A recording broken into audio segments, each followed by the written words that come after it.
आज आईसीसी के कार्यक्रम में प्रधानमंत्री मोदी का संबोधन होगा। आपको बता दें कि आईसीसी के 95वें सालाना कार्यक्रम में पीएम मोदी संबोधित करेंगे। तो इंडियन चैम्बर ऑफ कॉमर्स के कार्यक्रम में सुबह 11 बजे पीएम मोदी का संबोधन होगा, जहां कोरोना संकट के मसले पर पीएम बात कर सकते हैं।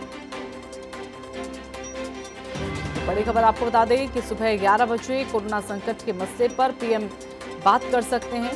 तो आईसीसी के कार्यक्रम है आज आईसीसी का कार्यक्रम, जहां आईसीसी के 95वें सालाना कार्यक्रम में पीएम मोदी आज इस कार्यक्रम को संबोधित करेंगे। तो सुबह 11 बजे तकरीबन ये कार्यक्रम बताया जा रहा है, जब प्रधानमंत्री मोदी इस कार्यक्रम को संबोधित करेंगे और कोरोना संकट पर कहा जा रहा है कि उनकी कुछ बात इस संबोधन में हो सकती है।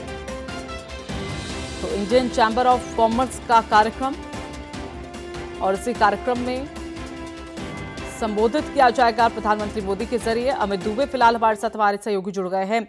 तो अमित, आज आईसीसी के कार्यक्रम में प्रधानमंत्री मोदी यहां पर संबोधित करेंगे। इसे 95वां जो सालाना कार्यक्रम है वो है और खास मौका है, लेकिन जिस तरह का संकट फिलहाल देश में है उसके इतर आज क्या चर्चा हो सकती है, क्या बात यहां पर इस संबोधन में प्रधानमंत्री कर सकते हैं?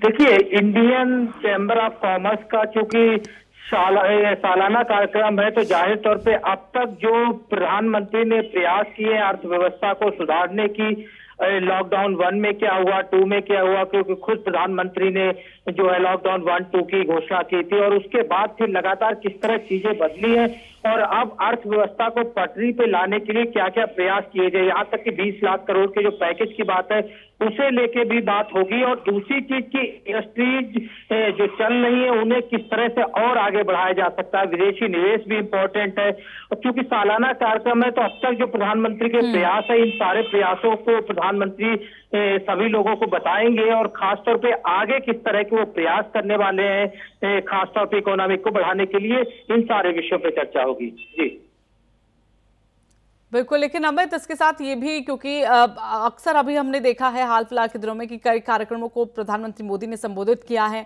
बतलाया है कि आर्थिक स्थिति से देश किस तरह से जूझ रहा है और किस तरह से उसे बिल्डअप भी यहाँ पर करना है। और ये भी खास बात ध्यान में रखकर कि फिलहाल जो संकट काल है वो जल्द तो खत्म होने वाला नहीं, इसलिए अभी से अपने आप को मजबूत करते हुए चलना है और हर किसी को देखना होगा कि आगे किस तरह से चीजें संभालनी है और आगे किस तरह से देश को उसी गति पर लाकर खड़ा करना है। जी बिल्कुल, देखिए, मेक इन इंडिया के तहत जो है वो लगातार कार्यक्रम चल रहे हैं। अब खुद प्रधानमंत्री चाहते हैं कि तमाम चीजें जो हम विदेश से आती हैं उन्हें देश में ही बनना चाहिए। यहाँ तक कि कई विदेशी कंपनियां जो हैं वो विदेश से सामान ना भेज के इंडिया में आके मैन्युफैक्चरिंग करें, तो इस चीज के लिए पहले से ही जोर दिया जा रहा है। दूसरा कि घरेलू जो उपक्रम है उन्हें भी बढ़ावा दिया जा रहा है। इसी क्रम में कई हजार करोड़ का जो लोन है एमएसएमई के तहत लोगों को दिया जा रहा है, यानी अर्थव्यवस्था को मजबूत किया जा रहा है। खासतौर पर भारत जो है वो कृषि प्रधान देश है और ऐसे में अगर ग्रामीण व्यवस्था मजबूत होती है तो इकोनॉमिक पे इसका बहुत बड़ा असर पड़ेगा, क्योंकि अर्थव्यवस्था सिर्फ देश की ही नहीं पूरे विश्व की लगभग चौपट नजर आ रही है कोरोना संक्रमण को देखते हुए। अब हर कोई इस अर्थव्यवस्था को उभारने में लगा है। खुद प्रधानमंत्री लगातार इसे लेके काम कर रहे हैं। वित्त मंत्री ने किस तरह से अलग अलग पैकेज की घोषणा की पूरे देश ने देखा और अब जरूरत है उन चीजों को इम्प्लीमेंट करने की कि किस तरह से इसमें और इसे बढ़ावा दिया जा सके, क्योंकि कई सारे सुझाव भी इंडस्ट्रीज की तरफ से, खासतौर से आईसीसी की बात करें या अन्य की बात करें, कई सुझाव आते हैं, उन सुझावों को लेके भी चर्चा होगी। चलिए, धन्यवाद आपका अमित हमारे साथ जुड़ने के लिए।